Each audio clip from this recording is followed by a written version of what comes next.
Praise the lord. ఈరోజు మనం మత్తయి సువార్త 3వ అధ్యాయం 4వ వచనాన్ని ధ్యానం చేసుకుందాం. అని ప్రవక్త అయిన యెషయా ద్వారా చెప్పబడినవాడు ఇతడే. ఈ యోహాను ఒంటె రోమముల వస్త్రమును మొల చుట్టూ తోలుదట్టియు ధరించుకునివాడు. మిడతలను అడవి తేనియు అతనికి ఆహారము. ప్రవక్త అయిన యెషయా క్రీస్తుకు పూర్వం ఎప్పుడో ఈ యోహాను గురించి ప్రవచించాడు. అరణ్యంలో ఎలుగెత్తి కేకలు వేయు ఒక నిశ్శబ్దము, ప్రభువు మార్గము సిద్ధపరచుడి, ఆయన త్రోవలను సరళం చేయుడి అని అరణ్యంలో కేకవేయు ఒక నిశ్శబ్దము అని లేఖనాలు ఏ రీతిగా సెలవిచ్చాయో అదే రీతిగా లేఖనాల నెరవేర్పుగా ఈ యోహాను అరణ్యంలో ప్రకటిస్తూ ఉన్నాడు. ఎలుగెత్తి ఆయన శబ్దాన్ని, ఆయన యొక్క స్వరాన్ని వినిపింపచేస్తూ ఉన్నాడు. దేవుని మాటలను ప్రజలకు తెలియచేస్తూ ఉన్నాడు. ప్రజలను పశ్చాత్తాప హృదయులై దేవుని యొద్దకు రండి, మీ పాపములు విడిచిపెట్టండి, ప్రభు యొక్క పరలోక రాజ్యం సమీపించి ఉన్నది, మారు మనసు పొందండి అని ఎలుగెత్తి ప్రకటిస్తూ ఉన్నాడు.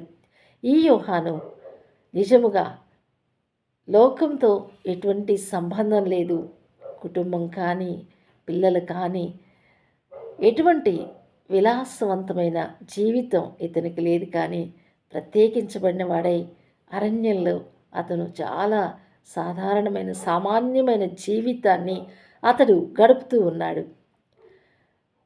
అతను అరణ్య జీవితానికి అంకితమైపోయాడు. ఆయన అరణ్యంలో ధరించుకున్న వస్త్రాలు ఒంటె రోమములతో చేయబడిన వస్త్రం, మొల చుట్టూ తోలు దట్టి ధరించుకున్నాడు. నిజంగా ఇతని యొక్క సామాన్యమైన సాధారణ వస్త్రాలు మనకెంతో మాదిరికరంగా ఉంటున్నాయి కదండి. ఈయన ఒంటె రోమములతో చేసిన వస్త్రాన్ని మాత్రమే ధరించుకున్నాడు. మనుషులమైన మనం సాధారణంగా ఎలా ఆలోచిస్తామంటే, మంచి వస్త్రాలను వేసుకుని లోకంలో అందరికీ గౌరవప్రదంగా జీవించాలని కోరుకుంటాం. కానీ ఈ యోహాను చాలా సాధారణమైన జీవితాన్ని, త్యాగ భరితమైన జీవితాన్ని ఇతను జీవిస్తూ ఉన్నాడు. మొల చుట్టూ తోలి దట్టి, ఇది ఒక క్రమబద్ధమైన జీవితానికి గుర్తు. ఈయన క్రమం కలిగి ఆత్మీయ క్రమంలో, క్రమశిక్షణలో, నియమంలో, నిబద్ధతలో ఈయన జీవిస్తూ ఉన్నాడు. ఈయన జీవితం ఒక సాక్ష్యంగా అందరికీ తెలియచేయబడుతుంది. ఇతను పరిశుద్ధమైన జీవితాన్ని జీవిస్తూ ఉన్నాడు, పవిత్రమైన జీవితాన్ని జీవిస్తూ ఉన్నాడు. తోలు దట్టి క్రమశిక్షణకు గుర్తుగా ఉంది. ఒక యుద్ధ సైనికుడు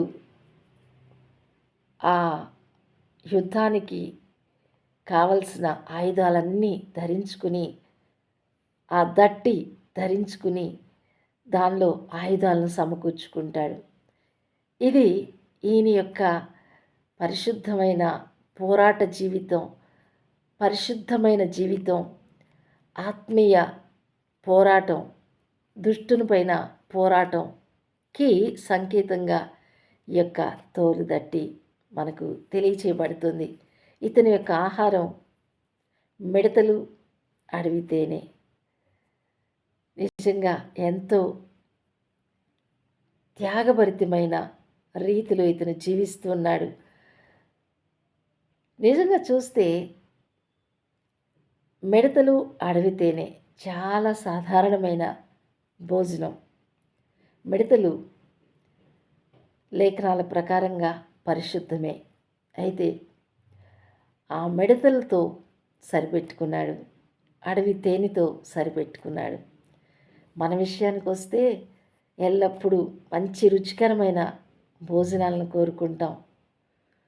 రకరకాల రుచులను ఆస్వాదించడానికి ఇష్టపడుతూ ఉంటాం. మనకు యోహాను జీవితానికి ఎంతో తేడా ఉంది కదండి. ఇశ్రాయేలీలు కీరకాయలు, ఉల్లిపాయలు వీటి కోసం మాంసాపేక్ష కోసం అపేక్షలై వారు ఈ లోకంలో భోజనానికి ఎంతో ప్రాధాన్యత ఇచ్చారు. మనం కూడా ఈ లోకపు భోజనాలకు ఎంతో ప్రాధాన్యత ఇస్తూ ఉంటాం. ఆత్మీయంగా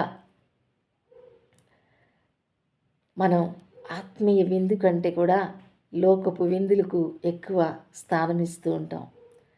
నిజంగా యోహాను చూసి మనం ఎంతగానో నేర్చుకోవాల్సిన ఆవశ్యకత ఉందండి.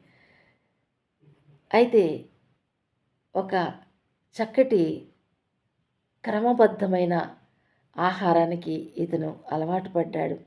ఇలా క్రమబద్ధమైన ఆహారానికి, మితమైన ఆహారానికి అలవాటు పడినప్పుడు ఆత్మీయ విషయంలో బలం పొంది, ఆత్మీయ విషయంలో యోహాను బలంగా దేవుని వాక్యాన్ని ప్రకటించగలిగాడు. ఎందుకంటే ఇతని యొక్క తగ్గింపు, త్యాగపూరితమైన జీవితం, సాధారణమైన జీవితం ఇతను దేవుని కొరకు పరిపూర్ణంగా జీవించలాగున ఉపయోగపడింది. అలాగే ఈ యోహాను చూసి మనం ఎన్నో విషయాలు మార్చుకోవాల్సింది, నేర్చుకోవాల్సింది చాలా ఉందండి. కనుక ఈరోజు యోహాను యొక్క సామాన్యమైన జీవితాన్ని దేవుడు మన ముందుకు తీసుకుని వస్తున్నాడు. God bless you all.